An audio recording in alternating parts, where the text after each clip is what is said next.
58 வாங்கிடு. பெற்றோர்களுக்கு சொல்றேன், குழந்தைகள் மொத்தம் 3 வகைங்க. புத்திசாலி யார் தெரியுமா? அந்த 98 அடியே வாங்காது, சூப்பரா ஜெயிச்சுட்டே வாங்க, நிறைய சம்பளம் வாங்கும். நிஜமா சொல்றேங்க. இந்த 98லாம் எவ்வளவு சம்பளம் வாங்குறாங்க தெரியுமா? படிச்சுட்டாங்கன்னா. அடுத்து எப்படி தெரியுமா? என்ன மாதிரி திறமைசாலி. ஓகே, படிச்சிடும், அடி வாங்காது, ஆடும் பாடும் பேசும், ஜெயிச்சிடும், தோக்காது. 3வது கேட்டகரி ஒன்று இருக்குது, புலி மூட்டைன்னு பேர் இதுக்கு. அது புத்திசாலியாகவும் இருக்காது, திறமைசாலியாகவும் இருக்காது. அது நம்ம வீட்டில் தான் இருக்கும், நிறைய இருக்கும். நான் ஒன்று சொல்லட்டுமா? இன்னைக்கு அந்த மாதிரியான பெற்றோர்கள் இருக்கிறீர்கள் என்றால் நீங்கள் கொடுத்து வைத்தவர்கள். ஏன் தெரியுமா? இந்த புத்திசாலிகளையும் திறமைசாலிகளையும் நிர்வகிக்கின்ற நிர்வாகிகள் அவர்கள் தான். Have faith on them. Have faith on them. ஒருவேளை அவர்கள் மீனாக பிறந்திருக்கலாம், நீங்கள் மலையேறம் சொல்லி தந்து கொண்டிருக்கிறீர்கள். அவர்கள் மலையேற மாட்டார்கள். ஆனால் கடல் அவர்களுக்கு வாய்க்கின்ற பொழுது உங்களுடைய எலி குஞ்சும் உங்களுடைய மீன் குஞ்சுக்கு முன்னால் தோற்று போகும். உங்களுடைய சிங்கம் கூட தோற்று போகும். ஏன் தெரியுமா? அது கடல். கடலில் மீன் குஞ்சுக்கு தான் நீந்த தெரியும். பார்த்தால் நம்முடைய வாழ்க்கையில் நமக்கு வாய்ப்புகள் கிடைக்கின்ற பொழுது நம் குழந்தைகள் எல்லோரும் ஒரே மாதிரியாக வந்துடணும், ஒரே மாதிரியான விஷயங்கள் வந்துடணும்னு எதிர்பார்க்காதீர்கள். அவரவர்களுக்கு இருக்கக்கூடிய சுதந்திரத்தோடு அந்த குழந்தைகள் அடுத்த கட்டத்திற்கு போகணும். அதற்கு அனுமதியுங்கள். குழந்தைகிட்ட சொல்லிக் கொடுங்க, பல நல்ல விஷயங்களை, அறம் சார்ந்த விஷயங்களை சொல்லிக் கொடுங்க. அவர்கள் நம் சொல் பேச்சை கேட்டு வளர்வதே இல்லை, நம்மை பார்த்து தான் வளர்கிறார்கள். நம்மை பார்க்கிறார்கள். நல்லா சொல்றேன் பாருங்க, என்னுடைய அம்மா அப்பா போல் ஒரு சிறந்த மனிதர்களை நான் வாழ்க்கையில் சந்தித்ததே கிடையாது என்கின்ற அளவிற்கு அந்த அம்மா அப்பா வாழ வேண்டும். கஷ்டம். செல்போன் வச்சிருக்கீங்கல்ல, இதுக்கு பாத்ரூம்க்கு கூட கொண்டு போறீங்க? நான் கேட்டேன் ஒரு சைக்காட்ரிக் கிட்ட, தனியா போக பயமா? நான் சொல்லட்டுமா? அந்த செல்போனை தனியா விட்டுட்டு போக பயம். Stay clear. கணவன் மனைவி சண்டை போட்டுக் கொள்ளலாம், அம்மா அப்பா சண்டை போட்டுக் கொள்ளக்கூடாது. அதற்கு தகுதி அவர்களுக்கு கிடையாது. நீங்கள் உங்களுக்காக இந்த உலகத்திற்கு வரவில்லையா? உங்கள் குழந்தைகளை பெற்றெடுப்பதற்காக இணைந்திருக்கிறீர்கள். பெற்றெடுத்து விட்டீர்கள் என்றால் உங்களுக்கு பெற்றோர் என்று பெயர். நீங்கள் தந்தோர் இல்லை, குழந்தைகளை தந்தோர் இல்லை. வல்ல இறைவனின் பெரும் கருணையாலும் இயற்கையின் பேராற்றலாலும் குழந்தை என்கின்ற வரத்தை பெற்றவர்கள். அதனால் பெற்றோர்னு பேர் நமக்கு.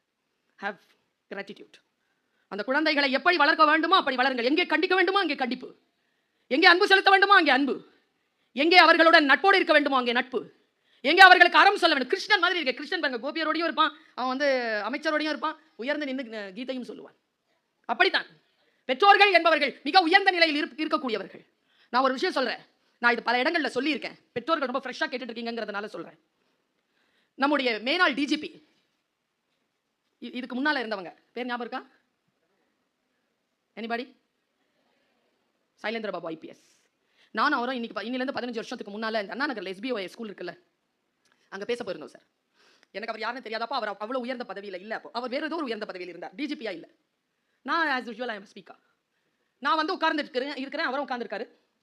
அவர் கீனோட் அட்ரஸ், நான் கீனோட் அட்ரஸ், அவர் சீஃப் கெஸ்ட் நினைக்கிறேன். அன்னைக்கு அவர் ஒரு 20 நிமிஷம் பேசினாருங்க.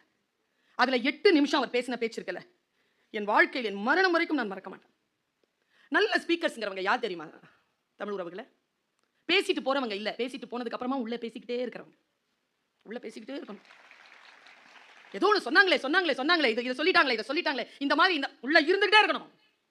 என் வாழ்க்கையில மறக்க முடியாத அந்த 8 நிமிடத்தில் அவர் பேசினதை நான் ஒரு 2 நிமிஷத்துல சொல்றேன். ஏன்னா he is not a speaker, he is officer, I am a speaker. அந்த ஆர்ட் என்கிட்ட இருக்கு. 2 நிமிஷத்துல சொல்றேன். அவங்க கூட பிறந்தவங்க எல்லாம் எல்லாருமே ஹையர் போஸ்ட்ல இருக்கிறவங்க, அவங்க கூட பிறந்தவங்க எல்லாருமே அந்த கேட்டகரியில இருக்கிறவங்க, IPS அந்த கேட்டகரியில. உங்க அப்பா ஒரு சாதாரண வேலை, நாகர்கோயில் இடம். அங்க அன்னைக்கு அவர் வேலைக்கு போயிட்டு வந்து தன்னுடைய சட்டையை மாட்டியிருக்கார். ஆணில மாட்டுவாங்க தெரியுமா அப்பாங்க எல்லாம்? முதல்ல ஆணில மாட்டியிருக்கார். காலையில் எழுந்திரிச்சு சட்டை எடுத்து போடும்போது சட்டை பையில 5 ரூபாவை காணும். அவங்க மனைவி கிட்ட வந்து கேட்டிருக்காருமா, நீ எடுத்தியாமா? நான் எடுக்கல. பசங்க எல்லாருக்கிட்ட கேளுங்க. பசங்க எல்லாருக்கிட்ட கேட்டிருக்காங்க, எடுத்தியா? எடுக்கல. யாரும் எடுக்கல. அப்பா போயிட்டார், அம்மா போயிட்டாங்க. 15 வருஷம் ஆயிடுச்சு இது நடந்து. இவருக்கு போலீஸ்ல வேலை கிடைச்சிச்சு. ஒரு காவல்துறை அதிகாரியா வந்துட்டு நல்ல ட்ரெஸ் எல்லாம் போட்டுக்கிட்டு ஃபர்ஸ்ட் மாசம் சம்பளம் எடுத்துட்டு ஃபுல் யூனிஃபார்ம்ல வரார். ஃபுல் யூனிஃபார்ம்ல வந்து அவர் ரிட்டையர்மெண்ட் அப்போங்க. அவங்க அம்மாவுக்கு தான் சல்யூட் பண்ணார். அவர் ரிட்டையர்மெண்ட் அந்த வீடியோ எடுத்து பாருங்க. கடைசியா ஹி சல்யூட் ஹிஸ் மதர். கொடுத்துட்டு நான் வந்து கதைப்போமா வித் பர்வீன் சுல்தானால அவங்களோட உட்காந்து பேசுறேன். யூடியூப்ல இருக்கு அந்த அந்த கான்வர்சேஷன் இருக்கு. நான் சொல்றது ஹிஸ்டரி, சும்மா சம்பவம் ஏதோ ஒன்று காதல கேட்டதெல்லாம் சொல்லலை. It's history. 15 வருஷத்துக்கு அப்புறமா அந்த கையில இருக்கக்கூடிய அந்த சம்பளத்தை எடுத்துட்டு வந்து அம்மாட்ட கொடுக்குறேன். கொடுத்துட்டு அவங்க சோஃபால உட்காந்துருந்தாங்களா, இவங்க கீழே உட்காந்துருக்கேன். அம்மா சொல்லுப்பா, உங்ககிட்ட ஒரு விஷயம் சொல்லணும். என்னப்பா? இன்னிலேருந்து 15 வருஷத்துக்கு முன்னால அப்பாவுடைய சட்டப்பையில் 5 ரூபா காணலம்மா. ஆமாம், அதை நான் தான் எடுத்தேன். கன்ஃபெஷன். அம்மா பதில், பேரண்டிங். எனக்கு தெரியும்ப்பா. பையன், பார்த்தீங்களாம்மா நான் எடுத்தது பார்த்தீங்களா? இல்லைப்பா. அப்போ நான் எடுத்தேன்னு எப்படிம்மா தெரியும்? நான் உங்ககிட்ட வந்து கேட்கும்போது எடுத்தியான்னு கேட்கும்போது நீ எடுக்கலைன்னு சொன்னேன்லப்பா. ஆமாம், அதை நான் நம்பலப்பா. இது அவங்க சொன்னாங்க. நான் சொல்லட்டுமா என்னுடைய அப்சர்வேஷன்? தன் கணவன் சட்டை பையிலிருந்து 5 ரூபாய் பையன் எடுக்கிறான் என்பதனை கண்டு கொண்ட தாய் அந்த வினாடியிலிருந்து அந்த குழந்தை எப்படி வளர்த்தாங்க தெரியுமா? எவன் சட்டப்பையிலேருந்து எவன் காசு எடுத்தாலும் அவனை பிடிச்சி கொண்டு போய் நீதிமன்றத்தில் நிறுத்தி வைக்கிற காவல்துறை அதிகாரியாக அந்த குழந்தையை உருவாக்கி. That is call parenting. பேரண்டிங்ன்றது என்ன நினைச்சிட்டீங்க? Is that biological thing? No, it's not biological. Parenting is not biological. அது எப்படி குழந்தைகள் பிறக்கின்றன? இந்த உலகத்தில் கோடான கோடி குழந்தைகள் பிறந்து கொண்டிருக்கின்றன. ஆனால் சி ஃபாதரா இருந்துடலாங்க, but being a dad is a special thing. It's a special thing. Be a dad, be a mom. மதரா இருந்துடலாம், பயாலஜிக்கலா இருந்துக்கலாம், but it's a responsibility. Response, responding, அப்புறமா தான் responsibility, response ability. To respond to your wards, to your children. நீங்க உங்க குழந்தைகளுக்கு நீங்க ரெஸ்பாண்டிங்கா இருக்கிறீங்களா? ரெஸ்பாண்ட் பண்றீங்களா? ரியாக்ட் பண்றீங்க? எங்க ரெஸ்பாண்ட் பண்றீங்க? நான் சொன்னேன் இல்லையா, அது கேட்காதுங்க. ஆமா, கேட்காதுதான். இந்த ஜெனரேஷன் இருக்கும்ல, நம்ம எல்லாம் வீட்டில் போய் எழுதி வச்சுக்கோங்க, நம்மள மாதிரி பாவப்பட்ட இந்த ஜென்மம் இந்த உலகத்திலே வேற எதுவுமே கிடையாது. இதுக்கு முன்னாலும் பிறந்ததில்லை, இதுக்கப்புறம் பிறக்க போறதில்லை. ஏன் தெரியுமா? நாம தான் பெரியவங்களை மதிச்ச கடைசி தலைமுறை. இந்த சிண்டு வாண்டு நண்டு பேச்செல்லாம் கேட்க தொடங்கி இருக்கிற ஃபர்ஸ்ட் தலைமுறை. எந்த ரசனையை கொடுக்கிறீர்கள் குழந்தைகளுக்கு? ஒருத்தங்க இன்னைக்கு வந்து எனக்கு குருன்னு ஒருத்தரை சந்திக்க வச்சாங்க, கார்த்திகா மேடமும் பெருமாள் சாரும். அவங்க இங்க பேரண்டா இருக்கிறாங்க. 3 குழந்தைகள், 3 குழந்தைகளும் டாப்பர்ஸ். அந்த அவங்களுடைய வைஃப் இங்க டீச்சரா ஒர்க் பண்றாங்க. என்ன டெடிகேஷன் இருக்கும்? அந்த ஒரு குழந்தை முன்னேறி கொண்டே வருகிறது என்றால் அந்த பேரண்டிங்ல ஏதோ ஒரு ஸ்பெஷல் கூறு இருக்கிறது. அவங்களுடைய வார்த்தைகளில் ஏதோ ஒரு ஸ்பெஷல் கூறு இருக்கிறது. நீங்கள் கவனியுங்கள். It's a great responsibility. அந்த ரெஸ்பான்சிபிலிட்டியை எப்படி நீங்க சரி பண்ணி கொள்வது என்பதனை டெய்லி யோசிங்க. நான் ஒரு ரொம்ப ரேரான ஒரு விஷயத்தை சொல்றேன். நாம நம்ம குழந்தைகளை கண்டிக்கிறோம். நான் ஒரு வார்த்தையை சொல்லி நிறுத்துறேன். கண்டிங்க, தண்டிக்காதீங்க. கண்டிச்சு வைங்க, தண்டிச்சிடாதீங்க. தண்டனையோட அடுத்த கட்டம் குற்றமாயிடும். டீச்சர்ஸ்க்கும் சொல்றேன். ஒரு குறிப்பிட்ட டைம் வரைக்கும் அந்த குழந்தைகளுக்கு தேவைப்படுகிறது, அந்த டைம் தேவைப்படுகிறது. Just let it be. குழந்தைகள் வீட்டில் இருக்கிறார்கள் என்றால் குழந்தைகளாக இருப்பதற்காகத்தான் இருக்கிறார்களே தவிர அவர்கள் வளர்ந்து பெரியவர்கள் ஆவதற்காக உங்கள் வீட்டிற்கு வரவில்லை. Let them be a children. Just let them be. உங்களுக்கு சில விஷயங்கள் அவசரம் இருக்கலாம். எங்க அம்மா எப்போ பார்த்தாலும் எங்ககிட்ட கேட்பாங்க, எப்படா வளருவீங்க, எப்படா வளருவீங்க. இன்னைக்கு வளர்ந்து 5 பேரும் பறந்து போயிட்டோம். யாரும் வீட்டுக்கு சீக்கிரமா வரதில்லையேப்பா. ஏன் இதை 20 வருஷத்துக்கு முன்னால சொல்றது? 5 பேரும் ஓடி வந்துட்டு இருந்தோம்ல வீட்டுக்கு. முடியாது. பெற்றோராக இருப்பது என்பது அவ்வளவு சுலபம் இல்லை. அது மிகப்பெரிய கடப்பாடு. If you give word. இன்னைக்கு நான் ஒரு விஷயம் சொல்லி தரேன். இந்த குழந்தைகளை ஜெயிக்கணுமா, நீங்க எந்த வாக்குறுதியும் தராதீங்க. விட்டமின் என் கொடுங்க. ரொம்ப கொடுத்துட்டீங்க. விட்டமின் எம், அதுல ரொம்ப வளர்ந்துருக்கு விட்டமின் கே. விட்டமின் எம்ன்றது மணி, விட்டமின் கேங்கிறது கொழுப்பு. விட்டமின் என் கொடுங்க. நோ, அது இது வரைக்கும் பார்த்துச்சு. என் பக்கம் தானே பேசிட்டு இருந்த, திடீர்னு கலர் மாறுற. அதுவே 100 தடவை கேட்டா 25 தடவை தான் கொடுக்குது. நான் என்ன சொல்றேன், 100 தடவை கேட்டா 10 தடவை பார்க்கலாம்னு சொல்லுங்க, 90 தடவை நோ சொல்லுங்க. ஏன் தெரியுமா பெற்றோர்களே? இந்த ஆசிரியை சொல்லுகிறேன், உங்கள் சகோதரி சொல்லுகிறேன். நீங்கள் நோ சொல்லி அந்த குழந்தைகளை வளர்க்கவில்லை என்றால் வெளியில் யாராவது நோ சொன்னால் அவர்களால் தாங்க முடியாது. நீங்கள் நோ சொல்லி வளருங்க. ஆனால் அந்த நோ சொல்லுவதில் ஒரு பக்குவம் இருக்கட்டும், அவர்களுக்கான புரிதல் அதில் இருக்கட்டும். அரோகன்சி இல்லாம அந்த நோவை சொல்லி பழகுங்கள். அவங்களுக்கு புரிய வைங்க. அவர்களுக்கு புரிய வைப்பது என்பது அவர்கள் சி போமா என்று சொல்லாமல் அந்த குழந்தையை தாங்கி பிடிக்கிற அந்த சூழலை அது வளர்த்துக் கொள்ளுங்கள். என்னுடைய குழந்தையை நான் அப்படித்தான் வளர்த்திருக்கிறேன். இன்றைக்கு நான் அப்படித்தான் வளர்த்திருக்கிறேன். அவனிடத்தில் நான் பார்த்து வியந்த பல விஷயங்கள் உண்டு. நான் 1வது படியில் இருப்பான், 18வது படியில் நின்று என்கிட்ட பேசுவான். பல அறிவார்ந்த விஷயங்கள். அவன் என்னை விட புத்திசாலி, அவன் என்னை விட லாஜிக், அவன் என்னை விட வார்த்தைகளில் கில்லாடி. ஆனாலும் அவனுக்கு நான் தாய். என்கிட்ட அவன் சொன்னான், ஐ எம் 23, என் வேலையை நானே செய்யக்கூடாதா? நானே டிசிஷன் பண்ணக்கூடாதா? நான் ஒரே விஷயம் தான் சொன்னேன், நான் சம்பாதிக்கிறேன், நீ சாப்பிட்ற, நான் சொல்கிறத தான் நீ கேட்கணும். நீ சம்பாதிச்சு நான் சாப்பிட்டா உன் சொல்ல நான் கேட்குறேன். ஜென்மத்தில் அந்த வார்த்தை எனக்கு வாய்க்காது. கடைசி உயிரோடு இருக்கிற வரைக்கும் நான் நானாகத்தான் இருப்பேன். I am a queen of my own. இது எனக்கும் என் மகனுக்கும் நடந்த கான்வர்சேஷன். நீ அம்மா தாயே தானே, பேச்ச கேளப்போ, அம்மா அப்பா பேச்ச கேளு. அம்மா அப்பா பேச்ச கேட்க வேண்டும் என்கின்ற கடப்பாடு, அன்பினால் பெருங்கருணையினால் அந்த குழந்தைகள் போய் சேர்கின்ற அளவுக்கு நீங்க ஹீரோவா இருங்க. அவர்களுடைய வாழ்க்கையில் கிங்கா குயினா இருங்க. பாருங்க, நான் பேர் சொல்ல விரும்பாத ஒரு மிகப்பெரிய சமூக செயற்பாட்டாளர். அவர் தொலைக்காட்சியில், நான் உட்கார்ந்துருக்கிற அந்த நிகழ்ச்சியில, தமிழ் பேச்சு எங்கள் மூச்சுல அவர் உட்கார்ந்து பேசுறார். இன்னைக்கு நீங்க எடுத்து பார்த்தீங்கன்னா, இந்த சொல்ல போட்டு பார்த்தீங்கன்னா அந்த சொல் வரும் உங்களுக்கு. எவிடன்ஸோட சொல்றேன். அவர் மிகப்பெரிய சமூக செயற்பாட்டாளர். அவர் சொல்றார், நான் 7th ஸ்டாண்டர்ட் படிச்சுட்டு இருக்கும்போது நான் 10th ரேங்க் வாங்கினேன். அப்பா சொன்னார், ஃபர்ஸ்ட் 3 ரேங்க்ஸ்ல வந்துருவியடா, ஏன் 10வது ரேங்க்னு கேட்டார்.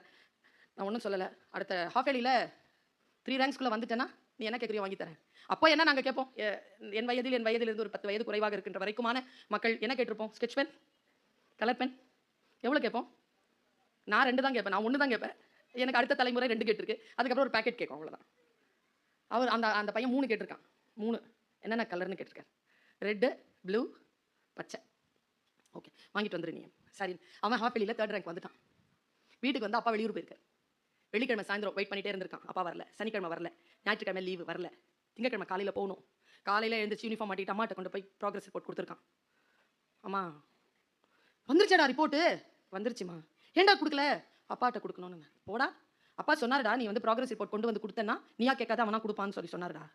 வா அப்படின்னு உள்ள கூட்டிட்டு போய் அதை திறந்து கூட பார்க்கல அவங்க அம்மா. நீ இந்த ப்ராக்ரஸ் ரிப்போர்ட்டை கொடுத்தா இதை கொடுக்க சொன்னாருடான்னு சொல்லிட்டு கதவை திறந்து 3 pencil, blue, red and green 3 pencil எடுத்து அவன் கையில் கொடுத்துருக்காரு. அவர் சொல்றார், அப்பா என் மீது வைத்த நம்பிக்கையும் நான் அப்பாவின் மீது வைத்த நம்பிக்கையும் இன்றைக்கு நான் ஒரு சமூக செயற்பாட்டாளராக என்னை உருவாக்கி இருக்கிறதுன்னு சொல்றார். ட்ரஸ்ட் இருக்குல்லங்க, ட்ரஸ்ட் பில்டிங். நீங்க ஏதோ ஒரு காரியம் செய்வீர்கள், அது வேற ஏதோ ஒரு காரியத்தில் வந்து நிற்கும். பெட்ரோலியம் என்பது சாதாரண விஷயம் இல்லை. நீங்க குழந்தை கீழே விழுந்துருச்சுன்னா எப்போ நீங்க நிலத்தை தட்டி அடிக்கிறீர்களோ அப்பொழுது அந்த குழந்தையின் ஆளுமையை நீங்கள் பறிக்கிறீர்கள். அந்த நிலத்தின் மீது எந்த தவறும் கிடையாது, நீ பார்த்து நடந்திருக்க வேண்டும் என்று அவனை எழுப்பி நிற்க வைத்து அவனை அழவிடாமல் அந்த சூழலை சந்திக்க வைக்கக்கூடிய பெற்றோர்கள் மிக குறைவு. நான் பார்த்துருக்கேங்க. எல்கேஜியில் என் பிள்ளைய கொண்டு போய் வித்யா மந்திர் ஸ்கூலில் சேர்க்குறேன். எந்த வித்யா மந்திர்னா லஸ் கார்னரில் இருக்கிற Vidya Mandir. Great school, very great school. அந்த ஸ்கூலில் குழந்தைக்கு அட்மிஷன் கிடைச்சது பெருசு. கொண்டு போய் சேர்க்குறேன். 20 குழந்தைகள் இருக்காங்க கிளாஸில். ஜன்னலேருந்து இன்னைக்கு பசுமையாக ஞாபகம் இருக்குது. ஜன்னலேருந்து பார்க்குறேன், என் குழந்தைகிட்ட ஒரு பெரிய ஒரு சார்ட் கொடுத்து கிரையான்ஸ் கையில் கொடுத்தாங்க. அந்த கிரையானை எடுத்து என் குழந்தை ஏதோ வரைகிறான். அந்த வரையும் பொழுது பக்கத்தில் இருக்கிற குழந்தை அழுவுது. அந்த குழந்தைய பார்க்குறாங்க, பார்த்துக்கிட்டே இருக்கான். ஏன்னா என் குழந்தைக்கு நான் அழ தெரியாது, நான் அழ வைக்கவே இல்லை. நான் சொன்னால் அது உங்களுக்கு ஆச்சரியமாக இருக்கும். என் குழந்தை வேணு அழ தெரியாது அவனுக்கு. ஊசி போட்டவிடும் இப்படி தான் செய்வான். அவனை ஆக பெரிய அழுகையை அதுக்குள்ளே நான் அடக்கிடுவேன். அவனை அழ வச்சதே இல்லை அவனை நான். அந்த பக்கத்தில் இருக்கிற அந்த குழந்தைய பக்கத்தில் ஓன்னு அழுது அவனுக்கு வித்தியாசமாக இருக்குது. பார்த்துக்கிட்டே இருந்தான். உள்ளே இருந்து தப்ப தப்பன்னு அவங்க அம்மா வந்தாங்க. என்னடின்னு கேட்குறாங்க. நான் ஜன்னல் வந்து பார்த்துட்டே இருக்கேன். அவன் மிரள்றான் அவ்வளோ பெரிய சத்தத்துக்கு. என்னடின்னு கேட்ட கிரையான் அப்படின்ட்டு அழுச்சு. அது கீழே எங்கே போட்டுச்சு போல இருக்குது. ஒன்றும் செய்யலைங்க அந்த அம்மா. என் பையன் கையில் இருந்து பிடிங்க அந்த குழந்தை கையில் கொடுத்துருச்சுங்க. என் குழந்தை அந்த கிரையானை பறி கொடுத்துட்டு அப்படியே நிற்கிறான், அப்படியே பார்க்குறான். ஆச்சரியமாக இருக்குது அவனுக்கு, இப்படியும் நடக்குமா இந்த உலகத்தில். அப்போ தான் நான் வீட்டில் வந்த உடனே எங்கள் வீட்டில் சொன்னார், இதுவரைக்கும் நீ அரவணைத்துக் கொண்டிருந்த குழந்தையை இப்போதான் சமூகத்திற்கு விட்டிருக்கிறாய், அவன் கற்றுக்கொள்ளட்டும் விடு. நீ எதுவும் போய் நடுவில் நின்று அவனுக்கு எந்த உதவியும் செய்யாது, அவன் நின்று வருவான். இன்னைக்கு கூட நான் லிஃப்ட்டில் சொன்னேன், என் பையன் சொன்னான், அம்மி I may not be so brilliant and intelligent but I am smart, don't worry about me. அவன் சொன்னான், எல்எல்எம் படிக்கிறான், பிஎல்எல்பி ஆனர்ஸ் முடிச்சுட்டு எல்எல்எம் படிக்கிறான். He's smart. எனக்கு அது போதுமானது. அவன் நல்லவனாக இருக்கிறான், போதும். ஒரு பொண்ணு அவனுக்கு ஏதோ லெட்டர் எழுதியிருக்கு 8th ஸ்டாண்டர்டில். என்னடா இப்படி எழுதியிருக்குது, அவனை விட்டுட்டு வந்துட்டியேனா. என்னிடத்தில் பேசக்கூட மாட்டேன் என்கிறீ, என்னிடத்தில் நின்று ஒரு வார்த்தை என் கண்களை பார்த்து பேசினால் என்னெல்லாம் எழுதியிருக்குது நேராக கொண்டு வந்து என்கிட்ட காட்டிட்டான். நான் சொன்னேன், என்னடா இதுமா, நான் +2 படிக்கிறது 8வது படிக்குதுமா, 8வது படிக்கும்போது இதெல்லாம் எழுதுமா. அது சரிடா, வேண்டாம் அப்படிலாம் எழுதாதுன்னு சொல்ல. இல்லைம்மா, அந்த குழந்தை எழுதிருச்சுமா, நான் நின்று பேசினா அந்த பிள்ளையை நாளைக்கு கேலி பண்ணுவாங்க, நான் +2 முடிச்சுட்டு போயிடுவாமா, அவள் இன்னும் 5 வருஷம் அந்த ஸ்கூலில் படிக்கணும், அந்த குழந்தைக்கு ஒரு கெட்ட பேர் வரக்கூடாதுன்னு நான் பேசுவேன் சொன்னா என் பையன். ஸோ நல்லா வளர்த்துருக்கேனா இல்லையா? ஆக குழந்தையினுடைய வளர்ப்பு என்பது என் தாய்மார்களே, தந்தைமார்களே, நம்முடைய சிறு அசைவிலும் நம் சொல்லிலும் இருக்கிறது.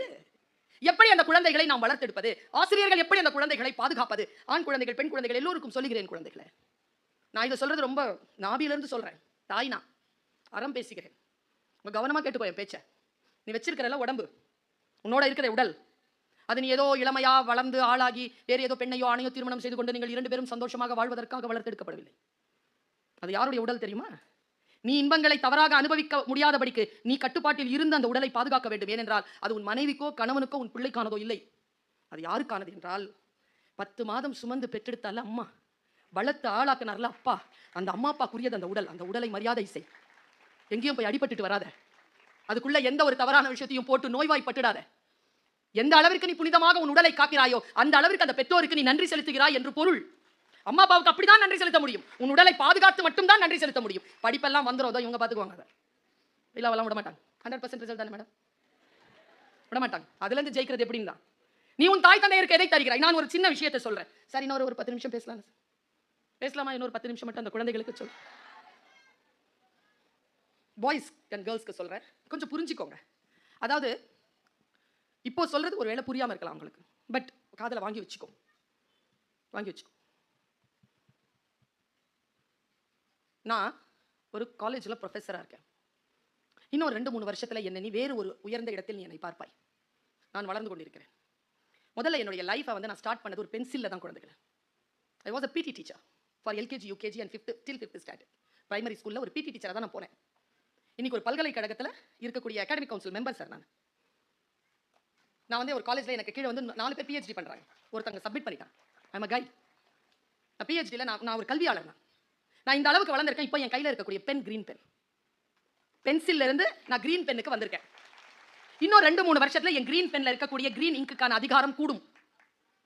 நான் சைன் பண்ணும்போது இந்த ஃபைல்ல என் அதிகாரம் கூடும். என் தகுதியின் அடிப்படையில் நான் அதை பெறுகிறேன். நான் உங்க எல்லாருக்கும் ஆசீர்வாதம் பண்ணிக்கிறேன். இன்னொரு 5 வருஷம் எடுத்துக்கோ, 5 இயர்ஸ் 7 இயர்ஸ் எடுத்துக்கோ. நான் ரிட்டையர் ஆகிறதுக்கு இன்னும் இருக்குது, எனக்கு 10 வருஷம் இருக்கு. வா, 7 இயர்ஸ் கொடுக்குறேன் உனக்கு. வா. ஒரு ஃபைல் இங்க இருக்கு, அனாந்தரத்தில் இருக்கு. ஒரு ஃபைல் இருக்கு, இங்க ஒரு பென் இருக்கு, அது கிரீன் பென். ஃபைல் என் கையில் இருக்க, கிரீன் பென் உன்கிட்ட இருக்க. கேபின் தட்டிட்டு உள்ள வந்துட்டு ஃபைல் நான் காட்ட நீ சைன் பண்ண போறியா? இல்ல, கிரீன் பென் என்கிட்ட இருக்க, ஃபைல் உன்கிட்ட இருக்க, கதவு தட்டி உள்ள வந்து என்கிட்ட சைன் வாங்க போறியா? நான் ஆசீர்வதிக்கிறேன், டீச்சர் தானே, ஆசீர்வதிக்கிறேன். ஃபைல் என்கிட்ட இருக்கட்டும், கிரீன் பென் உன்கிட்ட இருக்கட்டும், நான் உள்ளே வருகிறேன், நீ சைன் பண்ணு, நீ சைன் பண்ணு. அதற்காக தானே இந்த பயணம், அதற்காக தானே இந்த பேச்சு, இல்லையாவா? எது உன்னை தடுக்கும்? நான் உன்னை கேட்கிறேன், எது உன்னை தடுக்கும்? பாய்ஸ் எல்லாம் இருக்கீங்க, +1 +2 இருக்கீங்க, 9th 10th இருக்கீங்க, எது உன்னை தடுக்கும்? ஒன்று, நான் கிளியரா சொல்றேனே, போதை தடுக்கும், அல்லது காதல், பெண், ஆண், இந்த உணர்ச்சிகள், இது தடுக்கும். நான் இன்னைக்கு அறம் பேசுகிறேனா, ஒருபோதும் இந்த உடலுக்குள் போதை போவதற்கு அனுமதிக்காது. Say no. இன்னைக்கு நீ அதுக்கு நோ சொன்னா, நீ நாளைக்கு கிங். இன்னைக்கு நீ எஸ் சொன்னா, நாளைக்கு you are a victim. You are a victim. நீ விக்டிம் ஆகிறதுக்கு பிறக்கல குழந்தை. அதுக்காகவா இவ்வளவு பெரிய ஸ்கூல்ல இவ்வளவு பெரிய விஷயத்துல வந்து இதோ நான் பேசிக் கொண்டிருக்க, நான் நின்று பேச நீ உட்கார்ந்து கொண்டிருக்கக்கூடிய வாய்ப்பு நிகழ்ந்து கொண்டிருக்க. No, never allow. Say no. இன்னைக்கு நோ சொல்ல பழகு. நீ ஏதாவது ஒன்று சிரிக்குதா உன்னை பார்த்து? பார்த்து வச்சுக்கோ. அதுதான் வந்து சேரணும்னா வந்து சேரட்டும், 10 வருஷம் போட்டும். வராது. நான் ஆசீர்வதிக்கிறேன், வராது. ஏன் தெரியுமா? இந்த வயசுல எடுக்கிற முடிவுகள் எப்பொழுதும் துணை நிற்பதே இல்லை. வாழ்க்கை மாறிக்கொண்டே போகும். இந்த வயசுல இந்த மாதிரி ஆண் பெண் எந்த முடிவும் எடுக்காத, காத்திரு. நீயா முடிவெடுத்தா போயிரும். கடவுள் கிட்ட கொடு. உனக்காக ஒன்று அங்கே தயாராக இருக்கும். அது உனக்காகவே வாழும், உனக்காகவே அன்பு செலுத்தும், உன்னையே அதை நினைத்துக் கொண்டிருக்கும், உன்னை வந்து சேரும். அதனுடைய ஆசீர்வாதம் இருந்தால் வந்தா போவாது. கார்த்திகா மேடம் போவாதுல்ல? பெருமாள் சார் போவாதுல்ல? வந்தா போவாது. ஏனென்றால் இறை ஆசீர்வாதம் இருக்கு. இறை ஆசீர்வாதத்தோடு இருக்கக்கூடியதற்கு காத்திரு என் குழந்தைகளை, காத்திரு. எந்த ஒரு தவறான முடிவும் அவசர முடிவும் இந்த காலத்தில் எடுக்காம பழகிக்கொள். வாய்ப்பு உனக்கு வரும். வாய்ப்பு வருகின்ற பொழுதும் சேனோ பாத்துக்கலாம், அப்புறம் பாத்துக்கலாம். கடந்து போ, சிரி, மகிழ்ச்சியா இரு, கடந்து போ. Don't take any decision. நான் இப்படி யோசிச்சுட்டு இருந்தேன். இந்த ஒரு சொல்றேன், ரொம்ப கவனமா கேட்டுக்கோ. வயது மீறி இதை புரிந்து கொள். ஏனென்றால் நான் உன் வயதில் இருக்கின்ற பொழுது எனக்கு இருந்த எக்ஸ்போஷரை விட உன் வயதில் இப்பொழுது நீ இருக்கிறாய், உனக்கு எக்ஸ்போஷர் அதிகம். எனக்கு பல விஷயங்கள் உன் வயதில் தெரியாது. இந்த வயதில் உனக்கு தெரிவது கூட எனக்கு இந்த வயதில் தெரியாது. அந்த அளவுக்கு நீ எக்ஸ்போஷரோட இருக்கிறாய். அதனால் நான் இதை சொல்லுகிறேன். உன்னுடைய வாழ்க்கையில் சில வாய்ப்புகள் உன் கதவை தட்டுகின்ற பொழுது எதிர்த்து நின்றதை கேட்டு கடந்து போ. அந்த கடந்து போகின்ற பேராண்மை யாருக்கு இருக்கிறதோ அவர்கள் தான் அந்த கிரீன் பென்னை கையில் எடுக்க முடியும். இல்லாதவர்களுக்கு ஃபைல் தான். இல்லனா ஃபைல் வந்திருக்கு சார் அப்படின்னு கதவை திறந்து சொல்லிட்டு மூட வேண்டியதுதான். எதுவாக இருக்க விரும்புகிறாய்? 2 வார்த்தை இந்த அம்மா சொல்றேன். உன் டைரியில் போய் நீ எழுதி வைத்துக்கொள். 2 சொற்கள் என் குழந்தைகளே. எங்க இருக்க விரும்புகிறாய்? எதற்காக நினைவு கூறப்பட விரும்புகிறாய்? இங்க பார், நான் இன்னைக்கு மகரிஷி ஸ்கூல்ல எந்த அஜெண்டாவும் கிடையாது, வெறும் என் பேச்சு தான் அஜெண்டா. நான் எங்க நின்னுட்டு இருக்கிறேன் இன்னைக்கு? என் பயணம் என்ன? இங்கே வந்து நிறுத்தியது எது? நான் இங்க நிற்க விரும்புகிறேன், அதனால் நான் இங்கே நிற்கிறேன். எங்கே நீ நிற்க விரும்புகிறாய், எங்கே நீ இருக்க விரும்புகிறாய் என்பதனை முடிவு செய்.